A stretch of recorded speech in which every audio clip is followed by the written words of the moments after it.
So ayan po mga kaibigan, yan po ang ating ginagawa dito mga kaibigan. Yan ay hapon na ho tayo. Ayan.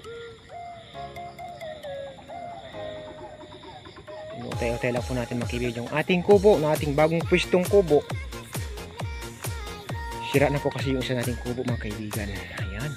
So tayo lang po kasi mag-isa mga kaibigan ang tumitira dito, kaya medyo mahirap lang. So mag-isa lang po kasi tayo dito.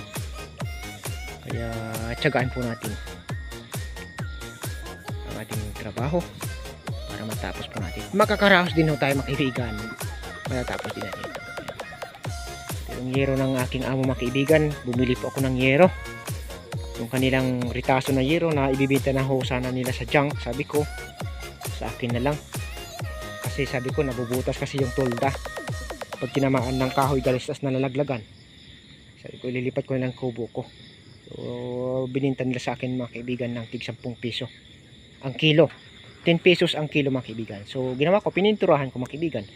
Yan mga kaibigan ay tuktukin na or kalawangin na mga kaibigan. Yan, butas na nga po itong dulo niya mga kaibigan.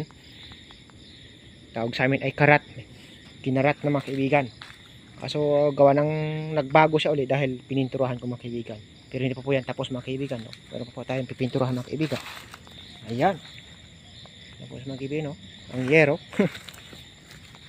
May butas na po yan mga kaibigan. Manipis na po siya sobra. So dinalan na lang po natin sa pintura. Mukhang magtatagal pa naman. Ayan. Yan ay first coating pa lang mga kaibigan. So bibiray pa po natin yan ang pangalawa para medyo tumagal-tagal din. Mahirap po kasi mga kaibigan kapag tulda or kawayan ng ating bubong. Mabilis po kasi masira. Gawa kasi ng mga pusa at manok mga kaibigan. Kaya tinira natin ang yero. Tinira natin ang yero ng ating amo. Binili natin sa kanila. Ay pumayag naman mga kaibigan. Kaya ayun, laking pasalamat ko. So itong ating ginagawa mga kaibigan, bago nating tahanan or kubo or pahingahan mga kaibigan. Dito po tayo sa taas ng ating ginagawang kubo. Ang itsura niya. So mamaya pagkababa natin, bibidyoan din po natin sa baba mga kaibigan. Kalimutan ko pala yung tali ko mga kaibigan na istro. Ito temporary lang naman po mga kaibigan.